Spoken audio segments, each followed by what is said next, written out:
And like, yeah, let me stop the transcript. That's actually extremely distracting, but stop it.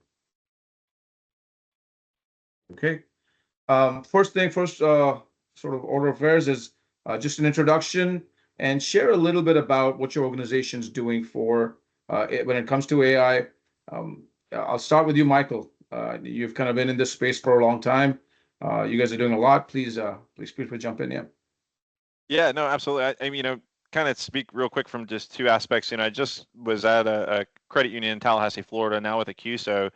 At the credit union being, 500 million assets, and just being a new space, AI being new for everybody, we kind of went on the safe side of saying, hey, we're going to hold back for a little bit as we kind of see what's going out in the marketplace and what people are doing and kind of learning from peers just from the uncertainty of giving access to our whole team. I think a lot of people have taken that stance in a lot of ways.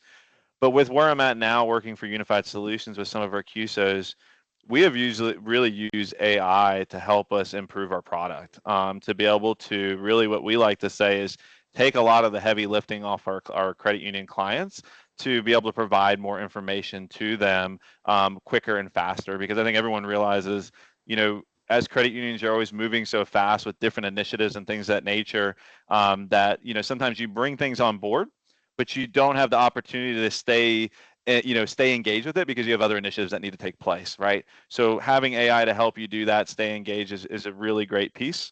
And I'll kind of pause. And again, Michael Poucher, been in the industry for about 15 years now. So Thank you very much, Michael. Angie, I'm just going in order of my screen. So if you don't mind, yeah. I'm Angie Crosby. I work at Launch Credit Union.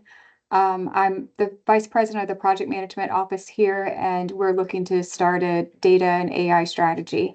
I'll be taking lead on that. Similar to how Michael shared, we have taken a step back on AI. There are some that are using it in the organization, provided they read our AI policy, they acknowledge it's approved by their leader, and it's given to them via policy with IT. So in terms of other AI solutions we've adopted, we've been more so takers off of the shelf and have implemented automated decisioning with our new account opening system. We've fully moved from a digital perspective, non-documentary verification using artificial intelligence, and that resulted in a 300% increase in our new account opening on the digital side. It was pretty phenomenal, but we are adopting it in specific use cases. We are not adopting it everywhere. We are seeing identity. It sounds like you use identity verification and one of those like ID.me type. I mean, that's one of the big areas that we've seen financial services starting to jump right in terms of fraud and identity verifications. Jamila, nice to see you. Jamila, do you mind just a quick introduction? You unmute. Yeah, hi everybody. So I'm Dr. Jamila Sharifa Yadun. I am the Managing Director and CEO of Credit Registry. We are actually a credit bureau. So we serve many clients like we have on the call today. So it's a pleasure to be with all of you. So in regards to, I guess you can only imagine as a bureau, we have lots and lots of data that we are responsible for. And certainly our job is to ensure that we're able to help our clients make the best decisions, faster. And so we've begun to certainly internalize the use of AI first before we begin to extend our products and services, our AI product suites to our clients.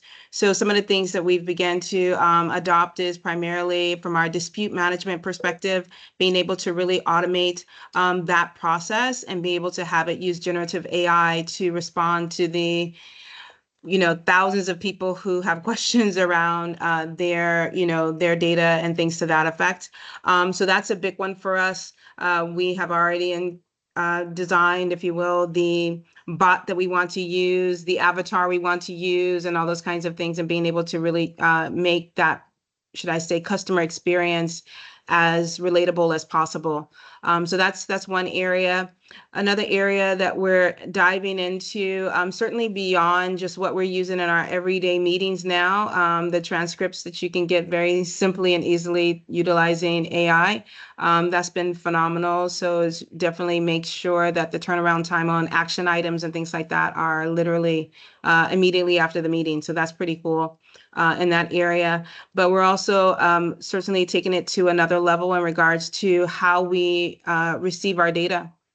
So our clients, they have data in various formats, and we need to support all of those formats. AI has certainly been very helpful in being able to certainly transform or translate data that comes in different types of formats, whether it's PDF, whether it's, on actual flat documents or even cards. So we're able to, like ID cards, so we're able to utilize that. And then finally, certainly one that I think Angie even talked about, which is identity and fraud management. So we're very keen on being able to release a solution that would allow for us to better or improve upon the way we do identity management and manage fraud or fraud prevention in our platforms. So thank you. Love that. Thank you, Jamila. And clearly you guys are doing a lot. I know, having known you for many years, you'll have been continuously sort of innovative in what you do. Megan, if you don't mind just introducing yourself and kind of where you're from and what the organization is doing when it comes to AI. Yeah. Yeah, so my name's Megan Feeney, and I'm the Corporate Learning and Development Director at a community bank in Wichita, Kansas, Fidelity Bank. And I find myself in the unique situation of being somehow, and this is like, I'm not an expert in AI, but I find myself being the most senior person there that seems to understand and care and have an interest in it. So I always say I'm an AI enthusiast.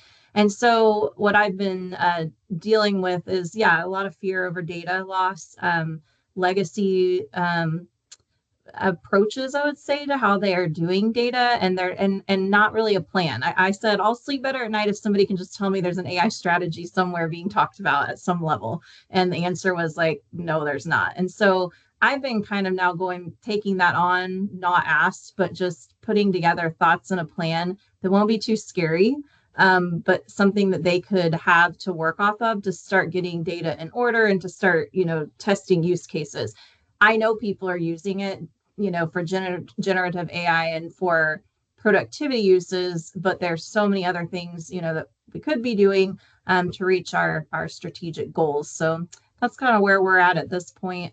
If there's specific use cases, I'm not even aware that there's any formally at this point that are being worked on by outside of just people in pockets doing things with it themselves. So.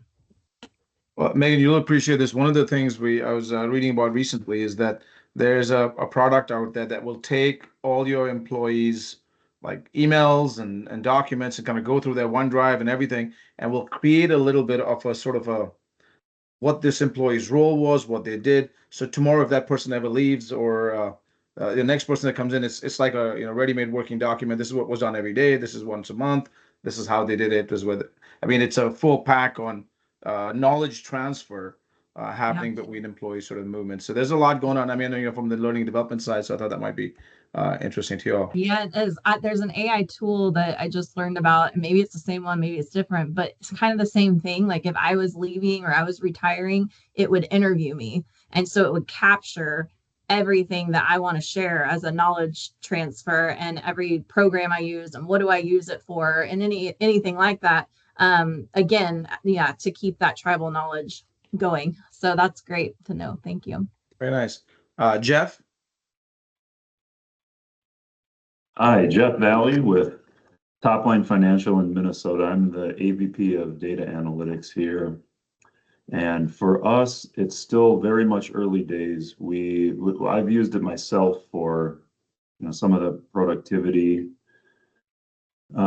use cases that were mentioned, coding, whether it's in SQL or DAX. We've been doing that quite a bit, but very little in terms of some of the things that the others have mentioned, like the new account opening, identity verification.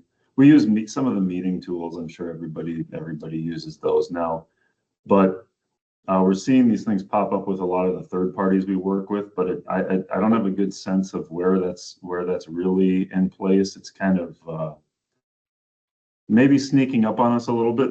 We don't have a well-defined AI policy, data governance as well. We're not a particularly large credit union, so I feel like these are some of the things that we need to get in order to adopt some of these offerings that AI will allow.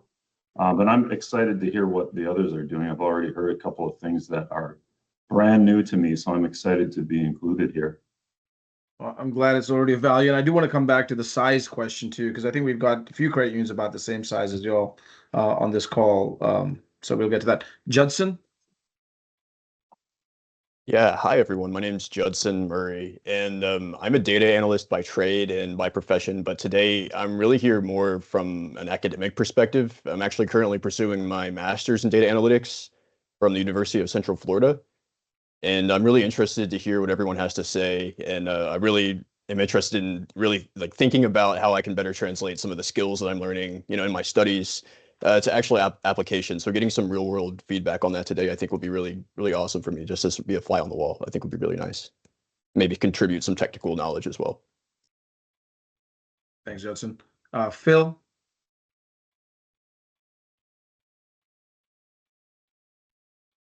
Good morning. I think it's still morning. I'm Phil Prothero. I'm CEO here at RCU.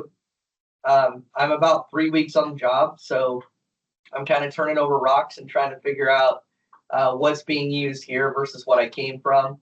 But I found here there's some AI underwriting being done currently, and teams are really excited about looking forward at what we can do here. I come from where credit union where we were using some AI for call center, basically call escalation. It was doing some voice inflection analytics to determine where things needed to be escalated, when they did, sentiment, all that kind of thing. And then obviously using the meeting tools and trying to integrate that more here as far as some of the transcript stuff, the writing stuff, as well as using AI in member responses.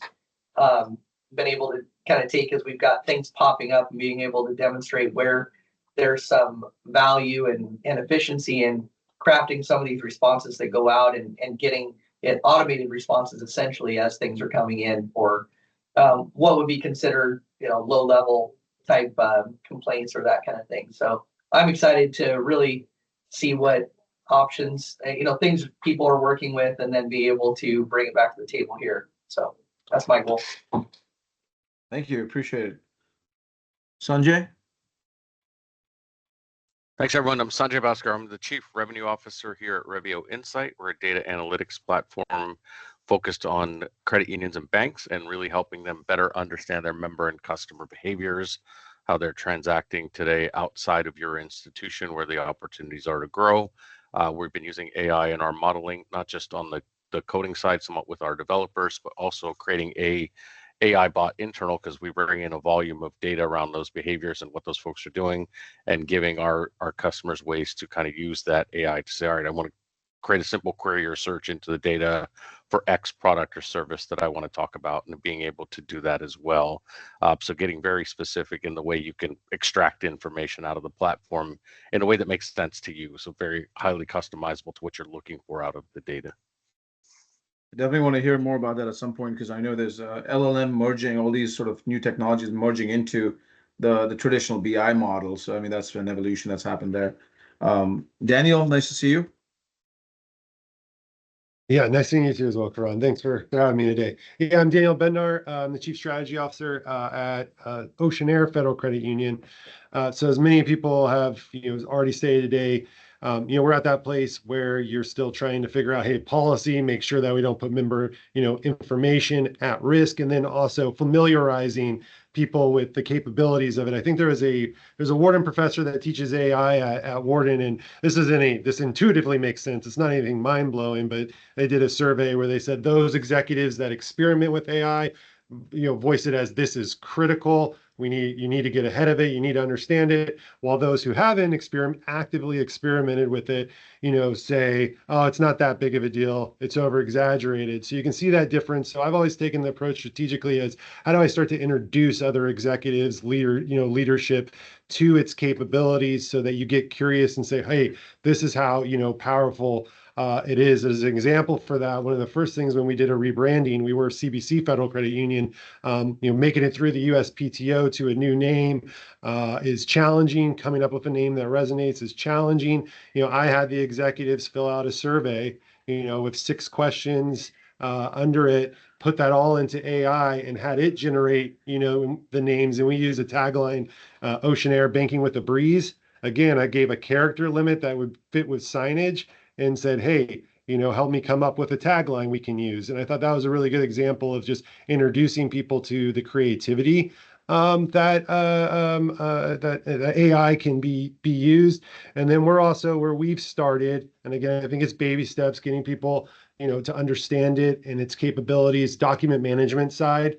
Just like you do with a regular GPT system, upload all our documents so that frontline staff, and we're in the middle of that project now, if they want to say, hey, how do I close an account? They can type in how to close an account, instead of having to look through all the materials. So I thought that was a good place to start, and we're starting to get people to, just constantly talking about it and understanding the power of it. And yes, productivity, but also as chief strategy officer, I like to use it to challenge. And what I tell the team is to use it to also like challenge your ideas and thinking, hey, this is the way I'm thinking of approaching this situation.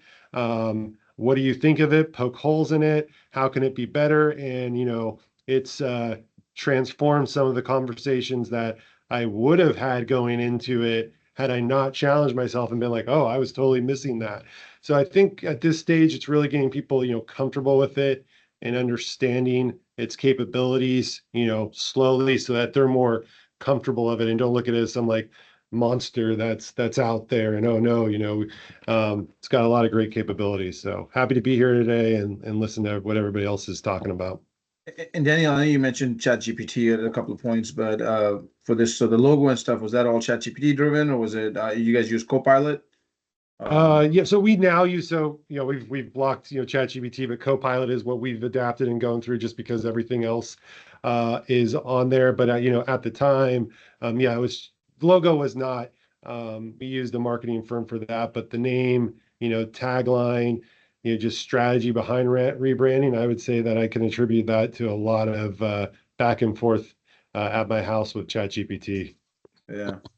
Well, it's funny, with a limited number of characters, it doesn't sound like a ChatGPT written article, because you can tell, like a business plan that looks like it's Yeah. completely different. Well, I had to fit it on signage. So I was like going around looking at signage, like, all right, what's the most ideal amount of characters? Hey, give me a characters that like ties into the name. So came up with Banking with the Breeze. I don't think I would have gotten that myself, to be honest, or it would have taken a long time to get it. It did it like that. And it was like, oh, all right, works. Thank you. I know we got one person whose camera's not working. Mary, you just want to give you a chance to introduce yourself. Thank you for joining. You're on mute, but there you go. Thank you for having me. Thank you for having me. Can you hear me okay? Yes, we can. So unlike the rest of the folks on the call here, I live in the space of HR. I am the Chief Human Resources Officer at a bank, a community bank in Franklin, Massachusetts. So I've worked in credit unions before, but this is a little bit different. We pay taxes here at the bank. Credit union don't pay taxes. Sorry, had to say that. In my space, we're really in its infancy here. I don't oversee the technology piece, but I certainly support it. And we're really, really in the infancy stages of this. One of the biggest things for us is the threats of cybersecurity and not having people understand what that means when you're out there in the open world of AI. And so I think that we do have an AI policy, and we don't exclusively say that you can't use it, but it does have to be approved, the use, by the chief information officer. So that being said, that's kind of where we stand. Personally speaking, the CIO has approved my use of it, so I use it every day. I use different platforms. I use Chat, I use Grok, I use Claude, there's different ones. Yeah. But I think that it's very powerful. You will be left behind if you don't use it. And if it's used properly, I do believe it's extremely powerful. But again, I think from an HR perspective, where do you draw the line? When does it come to what's the consequence, right? If something goes wrong. So in my world, I'm tasked with, I'm the bad guy, right? If you do something wrong, HR is going to slap your hand. I've made a big point in my career of saying it's not what HR should be. HR is here to support the business. I don't want to slap anybody's hand. I just want to see us grow. And I want to support that. But the reality is I have a job because people do silly things. And sometimes they do bad things. So that being said, it's my job to look at that policy, tear it apart and see how could we be compromised in some fashion? What does that look like? And what are the consequences? So, but again, I do believe in it. I think it's a powerful tool. I just think that it has to be rolled out very thoughtfully. And yeah. Thank you very much. Appreciate the introduction. And absolutely, I used to always say that I used to say the same thing about data analytics. I said, if you kind of don't start now, this is obviously 10, 12 years ago. If you don't start now, that you will fall behind, and it's just much harder to catch up at some point. And you need to find new, then completely transformative ways to catapult yourself ahead. It was a game that you were falling behind on. I completely agree that AI will be the same way. I just want to open up the question just around initiatives, and we've talked a couple around identity and a couple others. The question I guess comes down to is how do you prioritize between these kind of initiatives? And so I'll just in the interest of time, I know we've taken about 25 minutes to do introductions, so I guess we should be doing conclusions now. Jumping right into, but I won't ask everybody the same question. We'll sort of come back and just ask a few folks around. But Michael, I thought I'd kind of start with you asking around as you're going out and working with organizations, because you work with a lot of credit unions and banks. And by the way, Mary, we do have a mix here. I know we've got banking, credit union, both experience and providers both here, so we can get a sort of the both sides of the perspective. So, Michael, as you go out and talk to folks, what are you hearing from interest when it comes to AI-related initiatives, or how does that fit into the decision process? And then maybe I'll dovetail and Angie ask you the same question after Michael's done.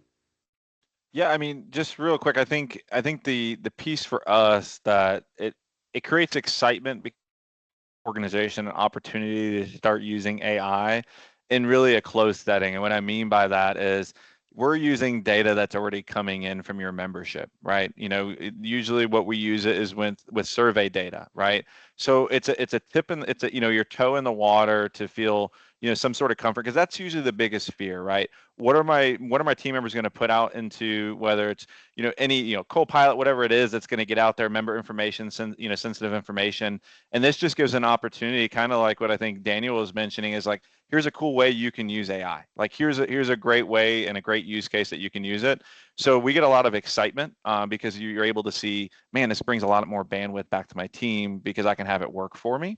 So from that point, there's a lot of excitement. I still see hesitation. I think everybody is in the same boat, and I think that's kind of the credit union way. Like, let someone else test this first, let them do it first, and then I'll follow from there. Unfortunately, I wish, we do need to turn the page on that to kind of to do that.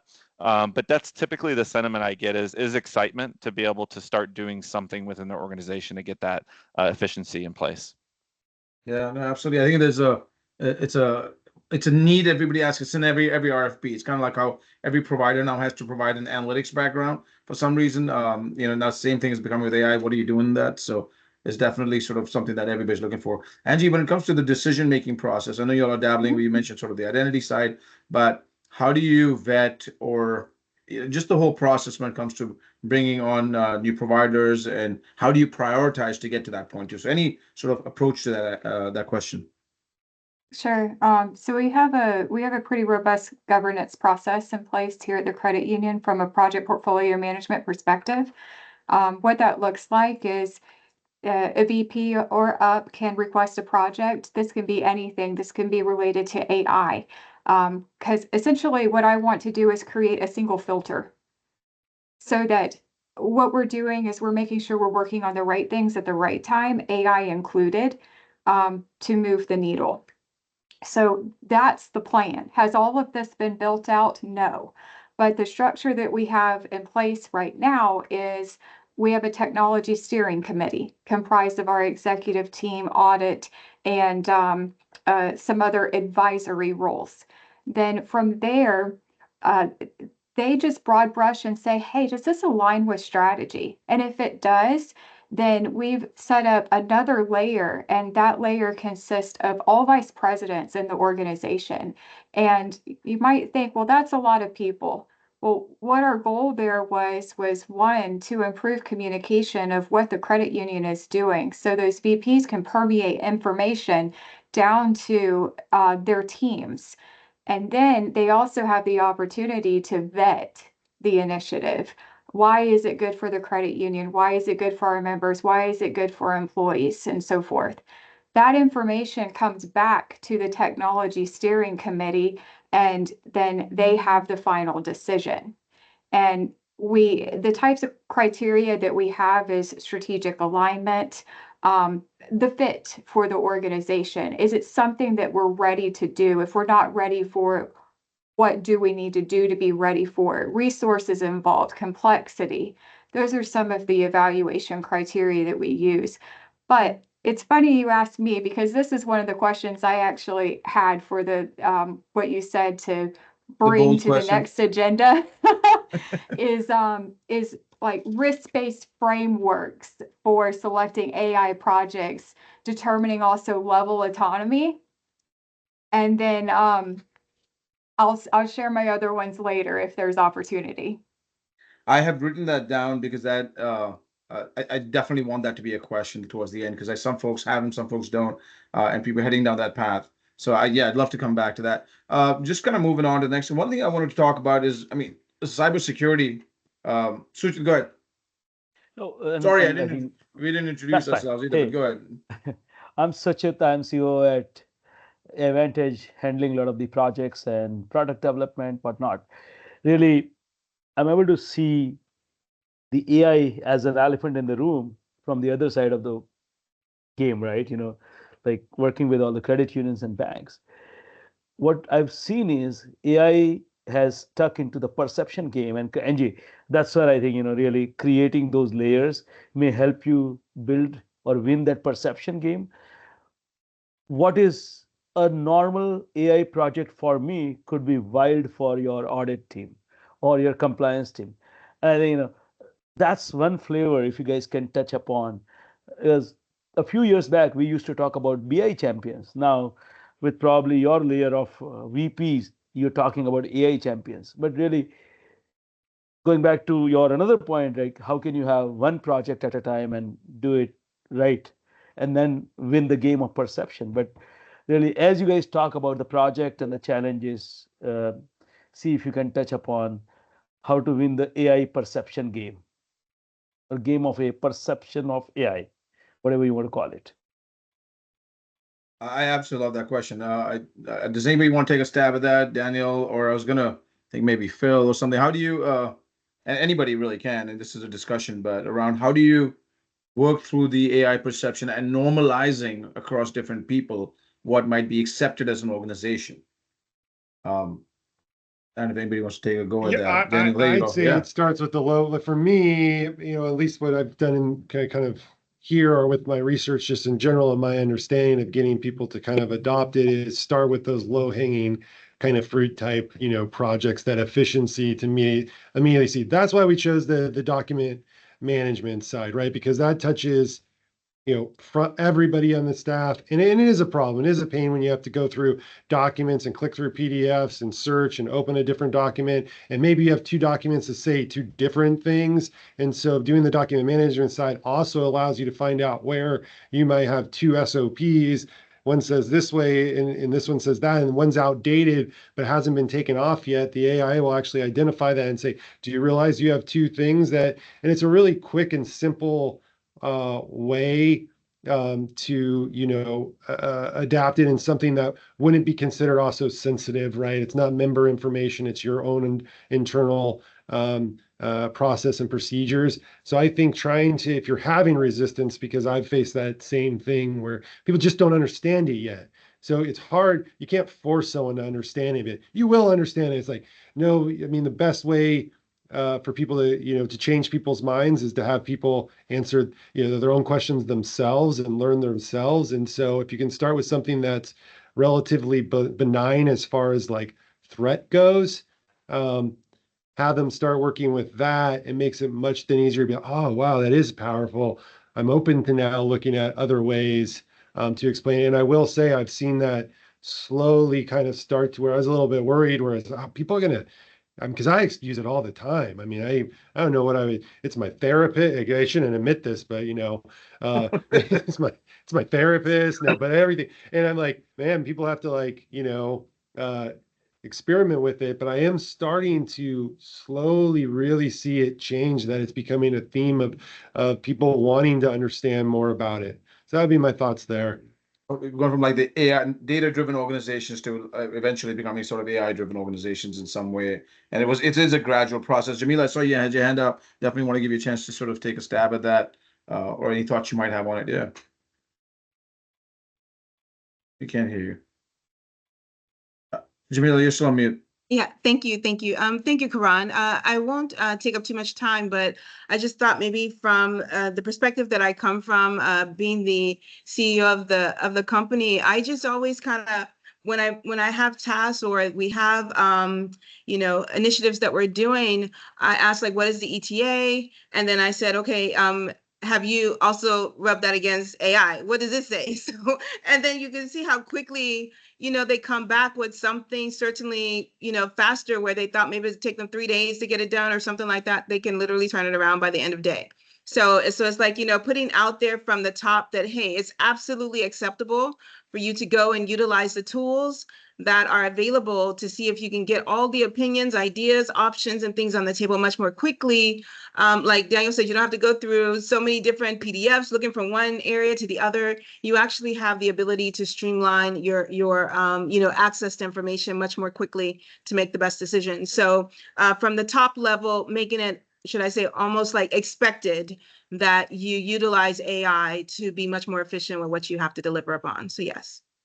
Yeah, we did a little bit like what Angie and sort of you've kind of talked about combination is like we looked at, hey, what do we want our core strengths to be that we need to sort of build and own and sort of have our IP built around, and pretty much everything else became fair game for AI to kind of to work on. So we've thought about Megan, and I saw you put your hand up there. Yeah, I was going to add on the heels of what you just shared that the AI first mindset, the AI first thinking, what you're speaking to, Jamelia, is like what I've been trying to lean into, and I've been tool agnostic about it. I'm not telling them what to do. I'm not telling them what to use. I'm not telling them how to do their data business. I'm trying to say that that's the future, is like leaning into, before you even start anything, thinking about how can AI help this process? Can it be made better? And it is different than improving upon what you already have. It's like a fundamental shift in the way we do business, where that's where we go first to think about it.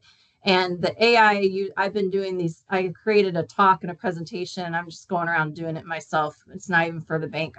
I love all this stuff, so I've been talking about it, but really helping people who are brand new users understand, yes, some tools, some tips, some tricks, how to build a custom GPT maybe, but really just getting them in that mindset. And I think that I love OpenAI, love the name, hate the name, because everyone thinks that everything you do on that platform, no matter if you have your data locked down, no matter if it's a plus account, no matter all the way up to, people don't, if they don't understand it, they think that everything's going out into the wild open, and that to educate people on that, it's really hard. And they just hear OpenAI and ChatGPT. I mean, especially like I said, the trigger word open, and they're like, no way, because it's going out everywhere, and that's just not true. So it is an education process too, of what the different levels of security do provide, and nothing is foolproof, obviously, but just understanding that helps people to not be so scared about it.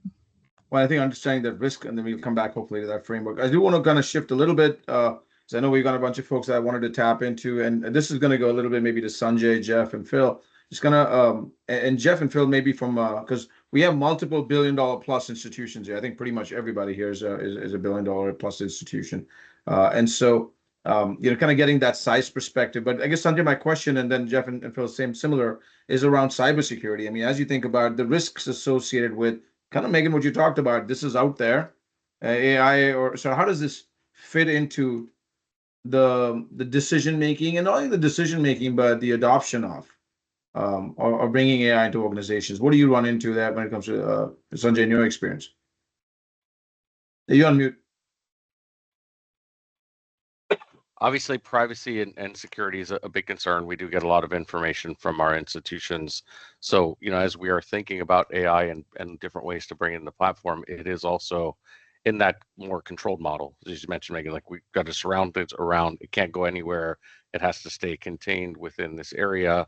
And we have to be able to relate that back to the financial institutions. Like this is not an open AI where anything we put out there is going to be available for anybody to look at. And it's one of those security questions.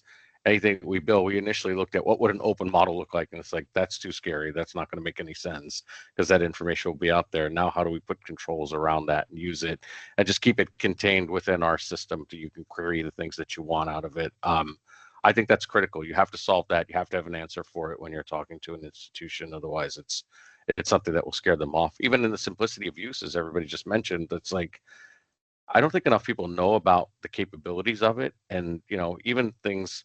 I laugh that you mentioned your therapist. It's sometimes my ghostwriter, right? Like I want to just get an idea going on something that I want to create, and I might put it there first and say, "Give me some inspiration before I go use it." So there's so many practical use cases that make sense, but people have to understand it, I think, in bite-sized chunks to really digest it. Yeah, I think there's I don't know if there's more worry than needed or less worry than needed, but there's plenty of worry out there. That's for sure. Phil, I just want to pass that over to you too. And Jamil, I will come back to you too. Yeah, I agree with that. And so, as we're looking here, I'm noticing we've got some policies we need to tighten things up a little bit, but there's not a wide adoption, I think, currently. And so as I'm working with the teams, it's kind of like you said, it's getting to that first start here and then see what comes out, but also really trying to whittle down like what are the things we're putting out there. We take security very seriously. Everybody here does. It's been great coming in and seeing that. But now it's also saying now you got this next layer of exposure, and how are we managing that and understanding what it means. So it's kind of the talking on both sides of the mouth of I want you to dig in, I want you to test and experiment and try all these things. But then on the other side, be like, but hold on, do it safely. Let's make sure everything's locked down as much as we can. And so, I think there's that balance too of really trying to push it forward, and then at the same time, making sure that everything's tight, but there's a clear understanding of what it means, and moving forward that way. So I hear that there's a 4-week cutoff on all security policies. So you've been there 3 weeks, Phil. I mean, at this point, you got another week to make sure all these policies are tightened. yeah, exactly. I'm going through as fast as I can. Like, where's this one at? Where's that? So. Yeah, no, I'm totally kidding. Jeff, wanted to pass that, sort of give you a chance to take a stab at that too, security and sort of what you're doing. And you mentioned size of assets. So, like I said, we've got multiple sort of around billion-dollar organizations on the phone here. So, feel free to throw that out there from your perspective. Yeah. Adoption here it's been a little tricky. I feel like when you have products that are well established, we've been pretty eager adopters. You mentioned cybersecurity. We're actually in the middle of implementing a couple of solutions with our online and mobile provider. And you may have heard of them. They're called AppGate and BioCatch, and I'm quite sure they use AI or machine learning models to detect fraud or other fraudulent behavior to prevent. It's fraud prevention essentially through that channel. But then there's a lot of hesitation and reluctance when it comes to even simple things that we try to do internally, like even something as basic as cloud storage. There's still some really fundamental questions over ownership and how those relationships are maintained. What happens to your data if you want to go with a different solution, things like that. Our IT department just that's not been where their focus is at.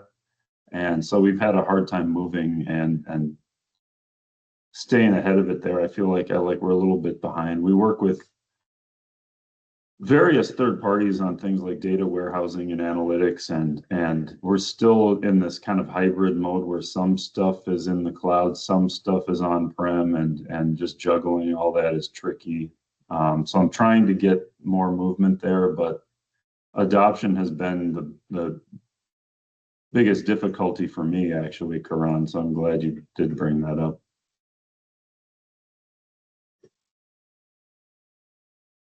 Can't You're hear on you. mute, Ron. Yes, yes. I don't even know that. I think I was sneezing in there, but I think what we've seen from a marketplace standpoint is, identity, knowledge repositories, chatbots. I mean, chatbots has been there all the. We are seeing a lot more in the lending space. So like your underwriting, throw more data at it and decisioning. And now we're starting to see a little bit like Sanjay, what you were talking about is around in BI. And there are obviously a lot of new technologies out there. So I want to come back with a question that I'm going to ask Judson and Jamila, and Jamila, that you can take you can answer, sort of speak to your previous comment as well at that point. But what, Judson, you've been doing working. Judson's actually interned with us for a while too, and he's extremely smart when it comes to data science. So I want to kind of ask you, what do you see when it comes to bridging academic, sort of these visionary thoughts around, and practical implementation of the world? Because you hear about I mean, Neuralink is out there, man. I mean, they're identifying, pre-diabetes from putting a chip in. So how do you go from academic thought around AI to what's practically happening in the world that you see?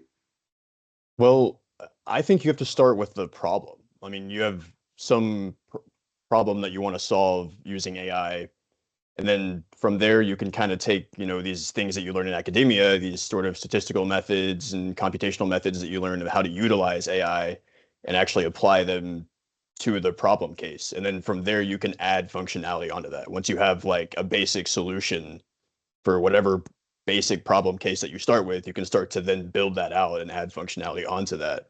I think that kind of makes the most sense in my mind, or at least that's how I think I would approach that. Like if I were to approach a new problem case and try to apply things that I talk about in class, I think you always have to think about start with the problem case and what exactly you're trying to solve. And then don't think too big at first, think small at first and build out. It's kind of interesting because I think every single campus, I went to the Virginia Tech campus recently, and I read they had 200 plus of their courses that incorporate AI in there. So it's just like, I mean, that's clear. And I don't know how many courses they offer in total. First of all, that was a surprise as it is. But, because, that it just tells me it's in every single thing that they're doing. So Jamila, just coming back to you, you have a doctorate. I mean, I know you teach as well. And obviously you are an entrepreneur. What are you seeing from an academic to practical implementation? And Daniel, by the way, I'm kind of piggybacking off what you said with Morton instructor, talking about that too. So Jamila. Thank you. I was just the last comment I had, Jeff actually covered it. So Jeff, thanks in regards to trying to get, people certainly from a security perspective. I think that they're so, used to being focused on don't break it if it's not broken, right? So don't try to fix what's not broken. So yeah, trying to get them to think in other ways and continue to find areas of improvement is a real tough one in that area. So thank you, Jeff, for sharing your experiences there. So I think from an academia perspective, we're finding that so many businesses, at least within our own space, are seeking, that academia side of it, because they're looking for training. They're looking for, how to make sure that they're in leadership positions, that they're able to certainly promote the right things for their companies. And so I see the demand for certainly, various courses and trainings to support them, whether they're in HR, whether they're in, credit risk management, which is a huge one on our side, as well as, even database management. We're all about, data and security and things to that effect. So it's a great opportunity for those who are certainly in the academia side and in a position to certainly, teach and be able to lead organizations with the right kind of knowledge to make the decisions for their businesses. So yeah, I think that's a really, really big opportunity for that. The other one I'll also add here from the academia side, and Karan, you could probably appreciate this, for those of us who have kids that are in college or recently out of college, they're finding it very, I think some of them some are finding it exciting, but some are also finding it very challenging. They're saying, okay, well, I've done all of these years of school and I'm now getting out and AI has taken my job, right? So they're really trying to grapple with where do they fit, considering maybe their parents have found good jobs and now what they had gone to school for is pretty much can be done in a matter of minutes. Daniel, he's gotten his tagline. He's probably gotten great designs for his tagline and everything else, where someone would certainly, have been able to do that and had a job to be able to do that for them. So I find that level for colleges having to really adjust their curriculums to prepare their students to be able to be employable after school, utilizing the tools of, AI and being able to even enhance that. And then certainly on the professional side, opportunities to be able to really drive this older generation into utilizing, the knowledge of AI to drive their businesses. So yeah, so thanks. And you go back to what was it Simon Sinek said? It was like, let's go back to teach our kids how to be street smart. Like that'll be the answer to everything that comes. Sujit, I saw your hand up there. So interesting, right? As you talk about academia and as you talk about the new talent that is going to come to our fold, I think we have been hiring quite a bit. We had been hiring for Power BI developer, a BI developer, an analyst, a Python developer with AI proficiency, and an AI engineer. Let me tell you, I had 5 times the job applications on AI engineer and a Python developer with AI versus what used to be the most preferred job, data analyst and a BI all this new generation, going back to your Virginia Tech example, all this new generation that is coming into the workforce, they are all just jazzed up about AI. So as you work on your AI policy, as you work on your project, the new generation that is coming into workforce, and specifically Megan, as you talk about leadership, we as an organization will have a responsibility to have them do some AI work.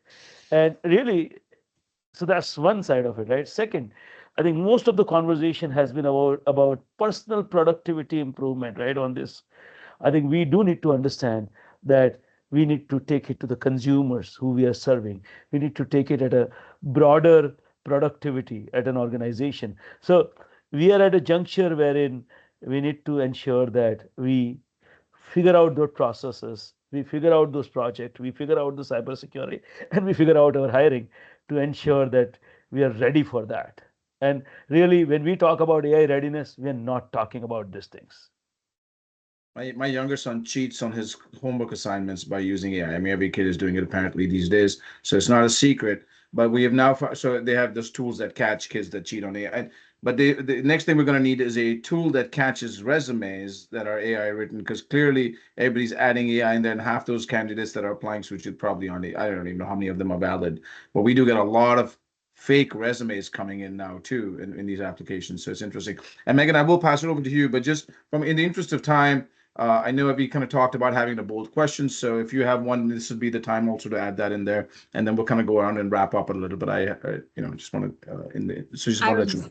Yeah, I was just going to add about the younger people coming in. So yesterday I was at the bank and I'm going to the water fountain. Here's this young intern and said hi, good morning, and I thought to myself, they all must feel like what I feel like, because I hear this is our strategic plan. These are the metrics we want to hit. And I'm like, okay, let's go. I can help us hit them, but we're going to have to adopt AI, there's going to be changes that have to happen to get there. And I thought they are recruiting this young talent and they're coming in and they must be watching all these processes. And my guess is feeling like that they are moving slowly, that they're antiquated, and that's not going to be the way that you can lure talent, and get them to convert to a full-time employee from their internship. So it is something that has to be addressed. And then the critical thinking part is huge.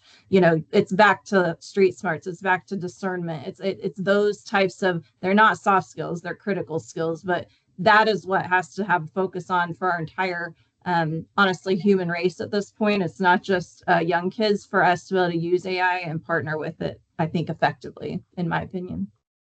Well, I mean, a common problem everybody here has, whether you're a community bank or a credit union, is there are these neobanks, Robinhood, Chimes. I mean, they're they have found a way to their average consumer base is, in the 30s, where opposed to community banks, credit unions are up in the 50s.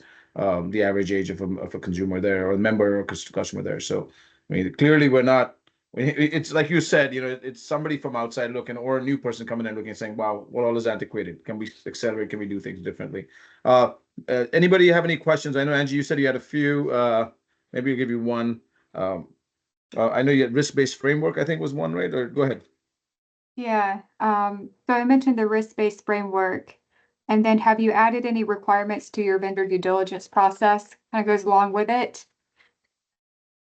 One that I would really love to have a note taker assistant. But what's come up in our organization is legal ramifications of discussions on how the sausage is made, how you come up with your decisions, and that being discoverable by plaintiffs' attorneys. So there's a big concern with that, and hence I can't use a note-taking assistant, which is aggravating.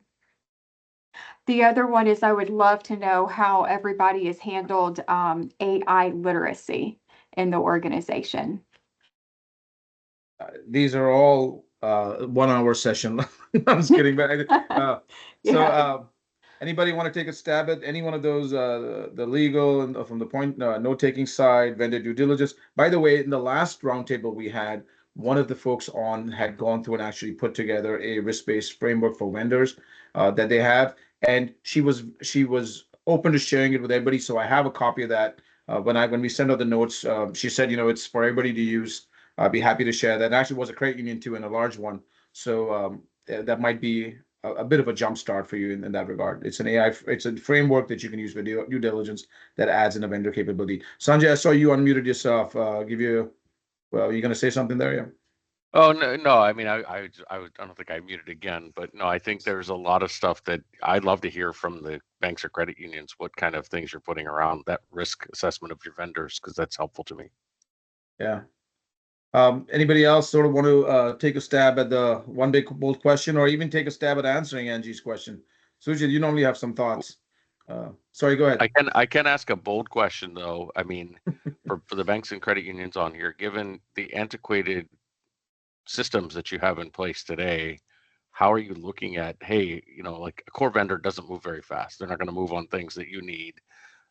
How are you challenging or tackling that? How do I get them to change and adopt more AI or give me better tools to use their systems?